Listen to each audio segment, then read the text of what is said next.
When the sun sets over Rome, something extraordinary happens. The ancient stones that have witnessed empires rise and fall begin to glow under carefully placed lights. The tourists thin out, the locals emerge, and if you know where to look, you'll see a side of Rome that most visitors never discover. A world where 2,000-year-old monuments stand beside Maseratis, where billionaires dine in hidden courtyards, and where luxury isn't just displayed, it's woven into the very fabric of the night.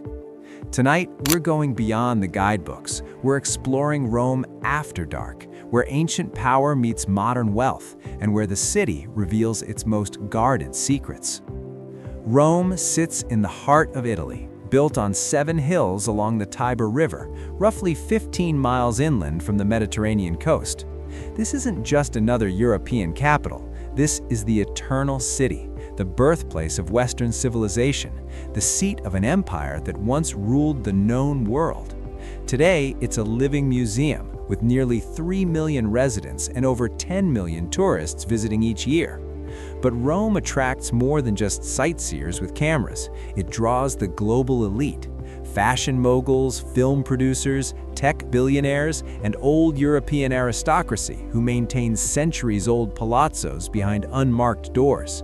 At night, the city transforms. The oppressive summer heat breaks, the marble cools, and Rome becomes what it's always been, a stage for power, beauty, and secrets.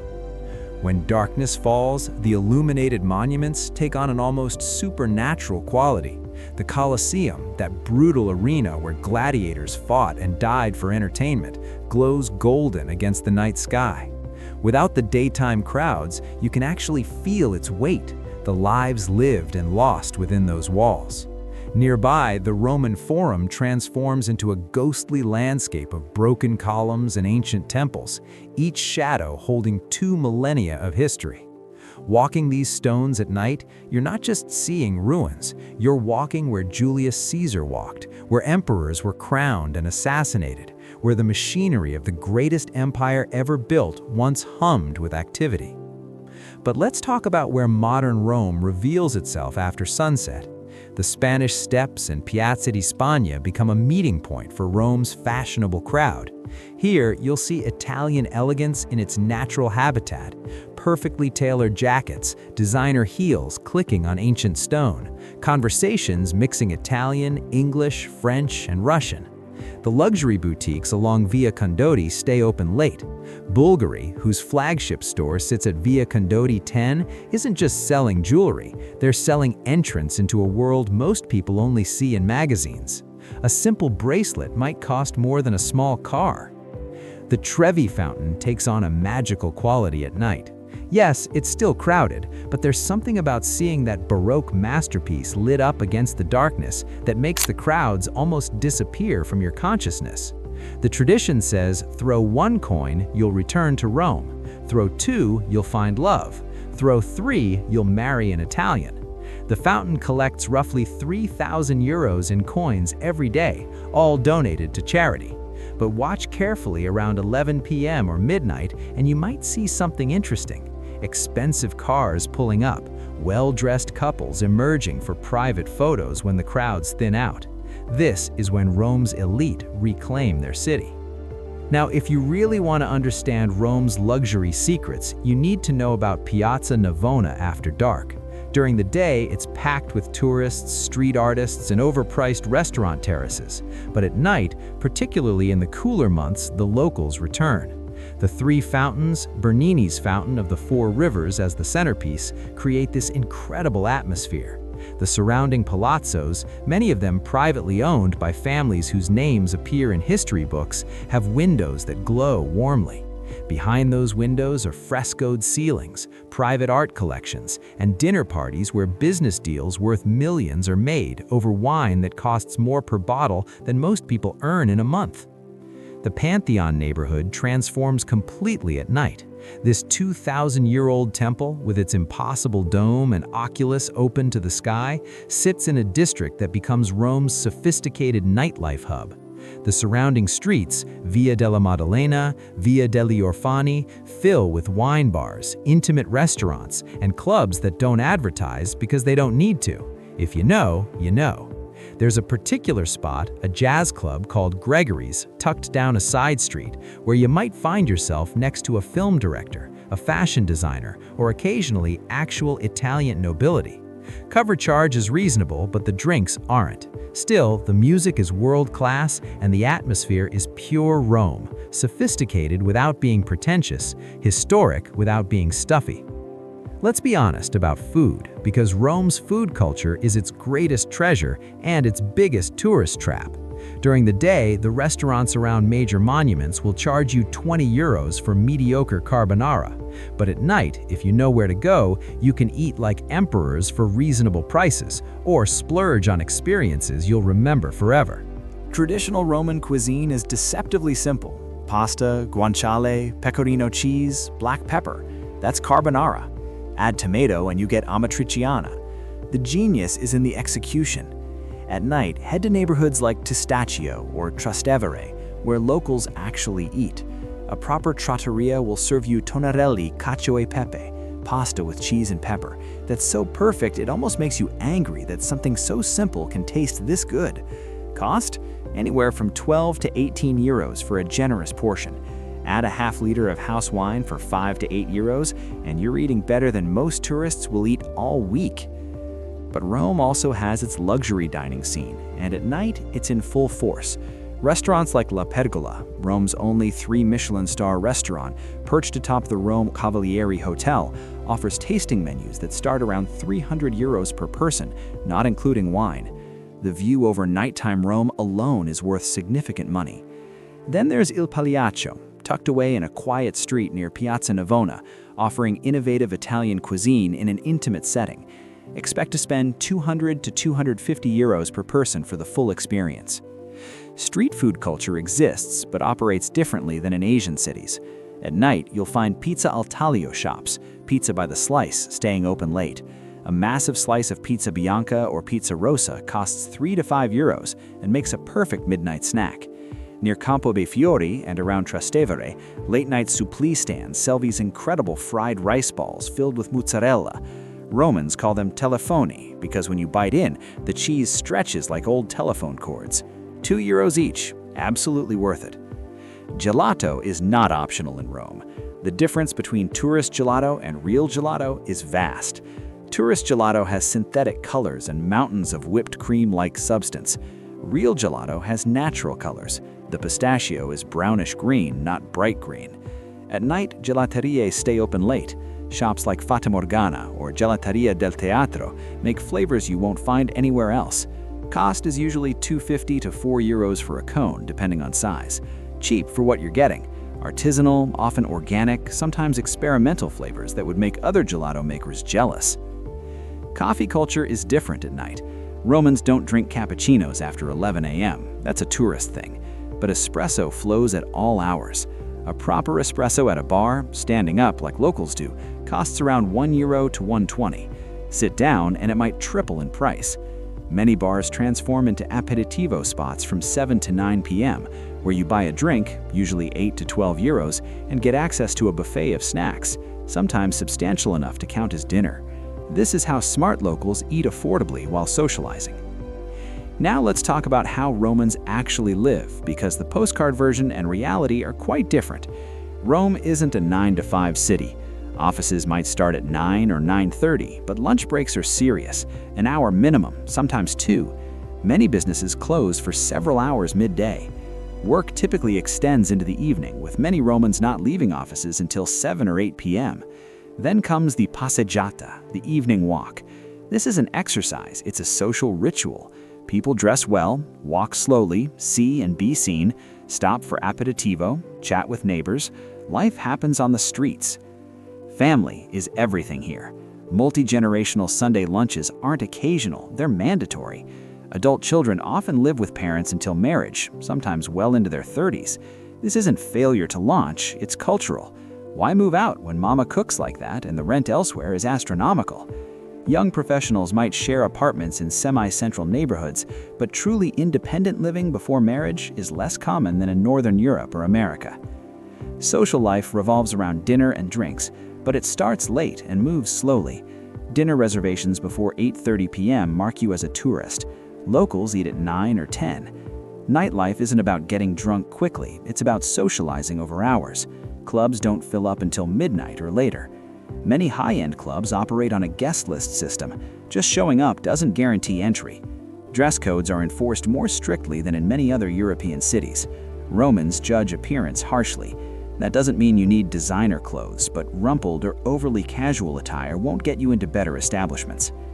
Safety-wise, Rome at night is generally safe in central areas and affluent neighborhoods. Violent crime is relatively rare. However, pickpocketing is a professional sport here, especially around tourist monuments, even at night. The Termini station area gets sketchy after dark. Not dangerous necessarily, but uncomfortable, with aggressive panhandling and occasional drug dealing in plain sight. Trastevere, charming and atmospheric, also attracts late-night drunken crowds that can get rowdy on weekends. Transportation after dark relies heavily on taxis and ride-sharing apps. Rome's metro system has only 3 lines, laughably inadequate for a capital city, and stops running around 11:30 p.m. on weekdays, 12:30 on weekends. Night buses exist, but slow and complicated for visitors. Taxis are plentiful but expensive. From the Colosseum to Trastevere might cost 15 to 20 euros. From the center to outlying neighborhoods or the airport, costs escalate quickly. Many locals use scooters, which gives Rome its characteristic soundtrack, Vespas buzzing through narrow streets like mechanical bees. Let's be brutally honest about cost of living, because Rome is expensive, and that reality shapes who can actually live here comfortably. Rent in central areas, anywhere within walking distance of major monuments, runs from 1,200 to 2,000 euros for a one-bedroom apartment. We're talking maybe 50 to 70 square meters, often in older buildings without elevators or modern insulation.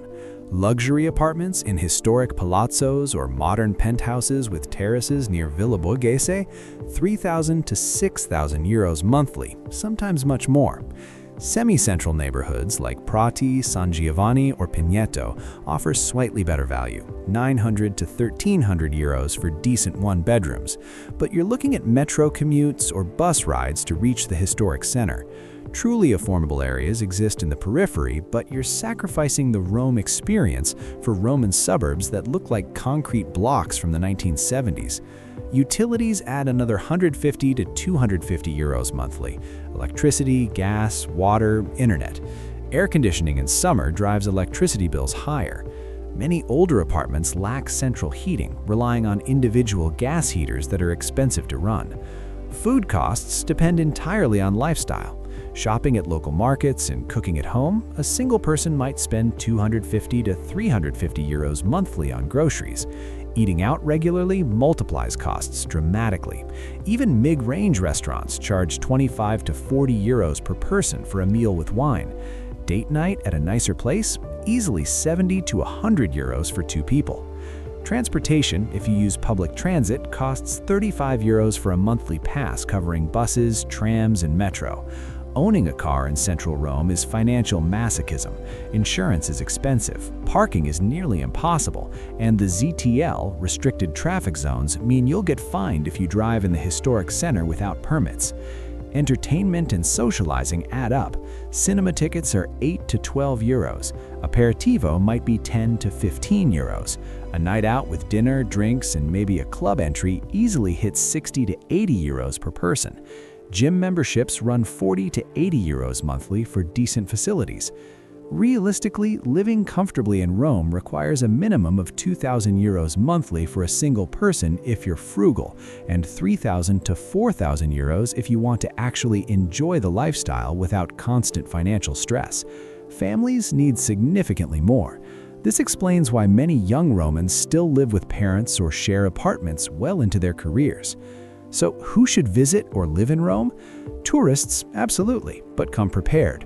Rome rewards those who venture beyond TripAdvisor's top 10. At night, the city reveals layers invisible during daylight tourist hours. History enthusiasts will find themselves overwhelmed. You're walking through 27 centuries of continuous habitation. Architecture lovers could spend months studying the progression from Roman through medieval, Renaissance, Baroque, and modern styles, often in the same building. Food-focused travelers will eat incredibly well if they avoid obvious tourist traps. Wine lovers have access to Italian wine culture at its source, wine bars that treat wine with the reverence it deserves, where a sommelier might spend 20 minutes helping you understand the volcanic soils of Etna or the microclimates of Piedmont. Living in Rome long-term? That's different. It suits people who value lifestyle over efficiency. If you need things to work smoothly, quickly, and logically, Rome will drive you insane. Bureaucracy is legendary in its complexity. Opening a bank account might require 4 visits and documents you didn't know existed. Registering residence can take months. Services that take an hour in Northern Europe might require half a day here. But if you value beauty, history, incredible food, strong social connections, and a pace of life that prioritizes being over doing, Rome might be perfect. It attracts artists, writers, academics, and people in creative fields who can work flexibly. The digital nomad community exists but is smaller than in Barcelona or Lisbon, partly because costs are higher and Wi-Fi reliability lower. Retirees with decent pensions love Rome. They can afford to enjoy the lifestyle without needing to navigate the job market or Italian bureaucracy extensively. Wealthy individuals maintain Rome apartments or palazzos as second or third homes, enjoying the city seasonally when weather is perfect and avoiding the oppressive summer heat. Let's talk honestly about advantages and challenges. The pros are compelling. First, you're living in a 2,000-year-old outdoor museum. The layers of history are intoxicating. Second, the food culture is genuinely world-class when you access it properly. Third, the Italian lifestyle emphasis on pleasure, beauty, and relationships creates a quality of life that money can't buy in more efficient but colder cultures. Fourth, Rome's geographic position gives you access to the entire Mediterranean. Weekend trips to Florence, Naples, Sicily, or even flying to Barcelona, Athens, or Istanbul are easy and relatively cheap. Fifth, for those in certain industries, fashion, film, art, archaeology, international organizations, Rome offers professional opportunities unavailable elsewhere. But the challenges are real. First, economic opportunity is limited compared to Milan, London, or Berlin. Youth unemployment hovers around 25%. Career advancement can be slow and heavily dependent on connections. Second, the bureaucracy isn't just inefficient, it's actively hostile to getting things done. Expect frustration with government offices, utility companies, and administrative processes. Third, while central Rome is well maintained, public services generally lag behind Northern European standards. Healthcare is good but overwhelmed. Public schools are under-resourced. Infrastructure is aging. Fourth, summer is brutal. Temperatures regularly hit 35 to 40 Celsius, turning the city into an oven from July through August. Fifth, Rome's tourism industry, while economically important, has degraded certain aspects of life for residents. Streets are packed, prices are inflated near monuments, and some neighborhoods feel more like theme parks than living communities. Here's the final verdict. Is Rome worth visiting? Absolutely, without question, particularly at night when the city sheds its tourist skin and reveals something more authentic. Plan carefully, research beyond the obvious, stay in neighborhoods where locals live, eat where they eat, and you'll experience one of humanity's greatest cities at its best. 3 to 5 days minimum, ideally a week, and visit in spring or fall when weather is perfect and crowds slightly smaller. Is it worth living in Rome? That depends entirely on your priorities, financial situation, and tolerance for inefficiency. If you can afford it comfortably, if your career allows flexibility, if you value lifestyle and beauty over efficiency and convenience, then yes, you'll live in one of the world's most beautiful, historically significant, culturally rich cities. But if you're stretching financially, if you need things to function smoothly, if career progression is your priority, you might be better served by Milan, Berlin, or other European cities with stronger economies and better infrastructure. Is Rome overrated or underrated? Neither, really. It's exactly what it claims to be: ancient, beautiful, chaotic, expensive, inefficient, deeply pleasurable, frustrating, and utterly unique. The tourists aren't wrong to come. The locals aren't wrong to complain about the tourists. The billionaires hiding behind palazzo doors have figured something out: that Rome, after dark, away from the crowds, with resources to access its hidden luxuries, offers something you simply cannot find anywhere else on Earth. As night deepens and the last bars begin closing, as the Maseratis purr through empty streets past 2,000-year-old monuments, Rome reminds you why empires fought to control this place, why artists have devoted their lives to capturing its light, and why it's called the Eternal City. Because some places don't just exist in space, they exist in time, connecting past to present to future, holding all of human ambition, beauty, and folly in their stones. And at night, when the crowds sleep and the city breathes freely, you can feel it all.